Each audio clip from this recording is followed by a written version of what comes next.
إن الحمد لله نحمده ونصلي على رسوله الكريم أما بعد. أعوذ بالله السميع العليم من الشيطان الرجيم من همزه ونفخه ونفسه. بسم الله الرحمن الرحيم. ولو أننا نزلنا إليهم الملائكة وكلمهم الموتى وحشرنا عليهم كل شيء قبلا ما كانوا ليؤمنوا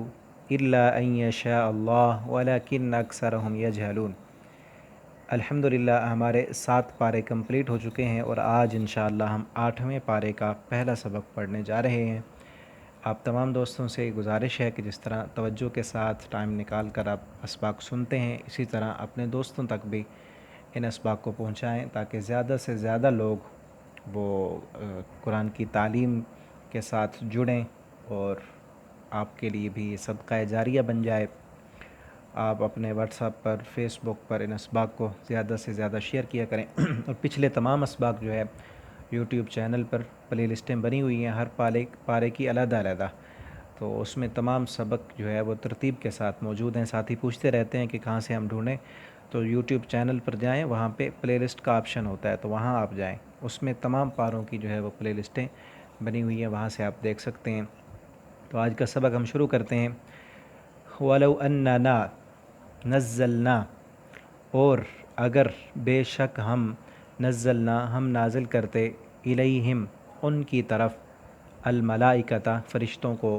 وکلمہم اور کلام کرتے ان سے الموتى مردے، وحشرنا اور اکٹھا کرتے ہم علیہم ان پر کل شیء ہر چیز، قبلاً ان کے سامنے، ما کانوا لیؤمنوا نہیں تھے وہ ایمان لانے والے۔ پیچھے ہم نے پڑھا کئی اسی صورت میں کہ وہ لوگ مطالبہ کر، بلکہ جو آخری سبق ہے نا 7ویں پارے کا، اس میں میں نے آپ کو بتایا تھا کہ وہ لوگ حصی معجزے کا مطالبہ کرتے تھے کہ ہماری من پسند کے مطالبے ہوں، پہاڑ سونے کے بن جائیں، آسمان پہ سیڑھی لگ جائے، ایک کتاب جو ہے قرآن کتاب کی شکل میں ہمیں مل جائے،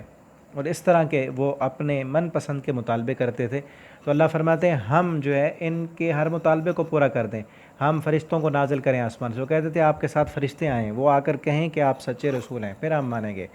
وَكَلَّمَهُمُ الْمَوْتَ اللہ فرماتے ہیں ہم مردوں کو اٹھا کر ان سے باتیں کرائیں، وَحَشَرْنَا عَلَيْهِمْ كُلَّ شَيْءٍ قُبُلًا اور جو بھی یہ مطالبہ کر رہے ہیں ہر مطالبہ ان کے سامنے لا کر ہم رکھ دیں، مَا كَانُوا لِيُؤْمِنُوا یہ ماننے والے نہیں ہیں۔ اللہ فرماتے ہیں ہم نے پیدا کیا نا ان کو، ہم اچھی طرح جانتے ہیں، جنہوں نے یہ پوری کھلی کائنات، اتنی ساری نشانیاں اور بڑے بڑے معجزے، اور قرآن سے بڑا معجزہ اور کیا ہو سکتا ہے، جو ان معجزات کو دیکھ کر انہوں نے قبول نہیں کیا اور دل میں مان لیا کہ سچ ہے، حق ہے، لیکن اپنی ضد، عناد، ہٹ دھرمی کہ ہماری سرداریاں نہ چلی جائیں، لوگ کیا کہیں گے اگر مان لیں، تو لوگ کیا کہیں گے بڑے ہمارے بزرگ جو تھے وہ بے وقوف تھے، ہماری سرداریاں ختم ہو جائیں گی، یا پھر نبی صلی اللہ علیہ وسلم جو ہیں وہ ہمارے کنبے اور قبیلے سے نہیں ہیں، پھر تو ہمیں ان کو بڑا ماننا پڑے گا۔ تو اپنے ان ضد، عناد اور حسد کی وجہ سے انہوں نے قبول نہیں کیا، تو اللہ نے ان کے دلوں پہ مہریں لگا دیں۔ اب اللہ فرماتے ہیں یہ ماننے والے نہیں، الا ان یشاء اللہ مگر جو اللہ تعالیٰ چاہیں، ولکن اکثرہم یجہلون لیکن اکثر ان کے جاہل ہیں، اکثریت جو ہے وہ جاہلوں کی ہے۔ اور اللہ تعالیٰ نے بار بار قرآن میں اکثر لوگوں کا جو ہے وہ ان کو غلط راستے پر بتایا، اکثرہم لا یعقلون اکثرہم یجہلون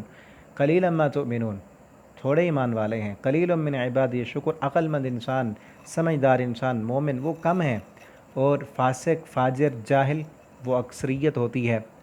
وَكَذَلِكَ اور اسی طرح جعلنا ہم نے بنایا لکل نبی ہر نبی کے لیے عدواً اس کے دشمن، شیاطین شیطانوں میں سے، الانس انسانوں میں سے، والجن اور جنوں میں سے کچھ شیطان قسم کے لوگ، اور انسانوں میں سے شیطان قسم کے لوگ جو ہے وہ انبیاء کی مخالفت کرتے ہیں اور ان کے دشمن ہوتے ہیں۔ یوحی بعضهم الی بعض وہ بات القاء کرتے ہیں، وہی کا معنی القاء کرنا بھی ہوتا ہے، ایک دوسرے کو جو ہے وہ ان کے کانوں میں جا کر باتیں کرنا اور غلط اپنی جو ہے من پسند کی باتیں، اپنے نظریات ایک دوسرے کو بتانا۔ زخرف القول ملمہ سازی کی ہوئی باتیں، زخرف کہتے ہیں ایسی باتیں کہ جس بظاہر وہ سچ لگے لیکن حقیقت میں وہ جھوٹ ہو، جھوٹ کو سچ کے لبادے میں لپیٹ کر بیان کرنا، ملمہ سازی کی ہوئی باتیں۔ زخرف القول غرورا، دھوکہ دینے کے لیے، ولو شاء ربک، اور اگر چاہتا آپ کا رب، ما فعلوا، نہ ہوتا وہ یہ نہ کر سکتے۔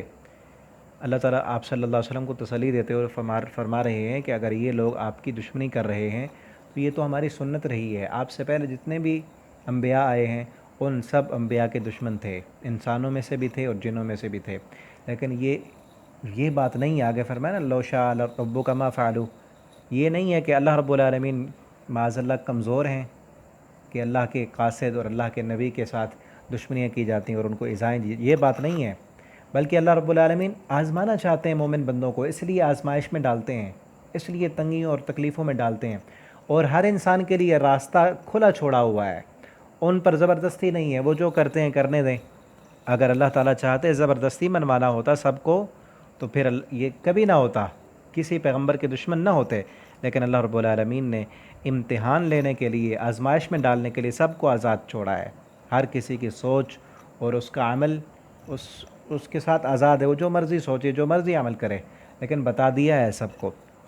فذرہم، چھوڑ دیں ان کو، وما یفترون، اور جو وہ جھوٹ گھڑ رہے ہیں، جھوٹی باتیں ایک دوسرے سے کہتے ہیں اور ان کے عقائد اور نظریات خراب کرنے کے لیے ایک دوسرے کو جو باتیں کرتے رہتے ہیں، ان کو ان کی باتوں میں چھوڑ دیں۔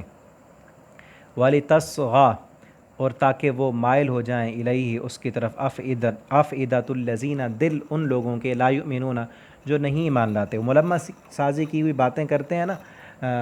چکنی چوپڑی باتیں، دنیا کے مفادات والی باتیں، تو کمزور دل والے لوگ وہ اس طرف چلے جاتے ہیں۔ لا یؤمنون بالآخرہ، جن کا آخرت پر ایمان نہیں ہے، جن کا آخرت پر پختہ یقین نہیں کہ آخرت میں پتہ نہیں کچھ ملے گا یا نہیں ملے گا، ان کی ملمس سازی کی ہوئی باتیں تو یہ بتلاتی ہیں نا کہ دنیا میں سارے فائدے مل رہے ہیں۔ تو جس بندے کا ایمان آخرت پر مضبوط ہے تو وہ دنیا کے فائدوں کے پیچھے اپنے ایمان کو نہیں چھوڑتا، وہ چھوٹے سے فائدے کے لیے، تھوڑی سی دنیا کی لذت کے لیے اپنی آخرت قربان نہیں کرتا، لیکن جس کا ایمان کمزور ہے تو وہ پھسل جاتا ہے۔ وَلِيَرْضَوْا، اور تاکہ وہ راضی ہو جائیں، وَلِيَقْتَرِفُوا،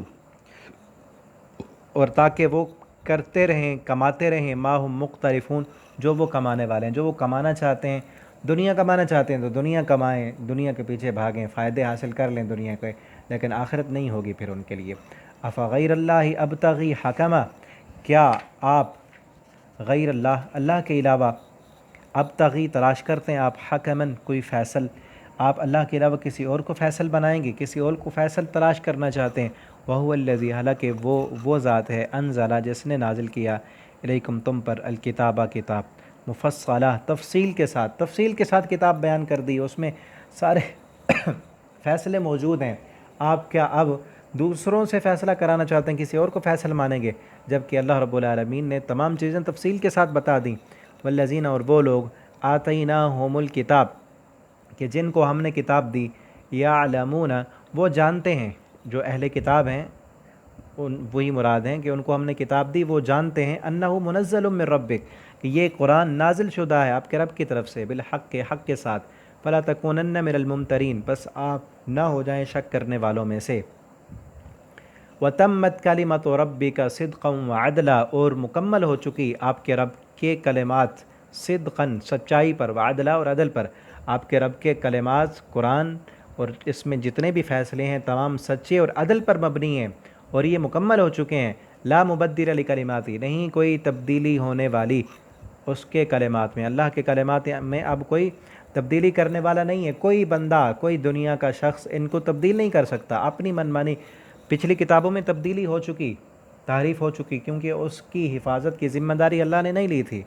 ان کے علماء نے اس میں تبدیلی کر دی، لیکن یہ قرآن اللہ فرماتے ہیں لا مبدل لکلماتی، کوئی اس کو تبدیل نہیں کر سکتا، اور یہ سارے فیصلے قیامت تک رہیں گے اور حق اور سچ ہیں، جو ان پر چلے گا وہی جنت میں جائے گا، اور جو ان کو چھوڑ دے گا وہ دنیا میں بھی برباد ہے، آخرت میں بھی برباد ہے۔ اللہ تعالی ہمیں اس حق اور سچ والے فیصلوں کو پڑھنے، سمجھنے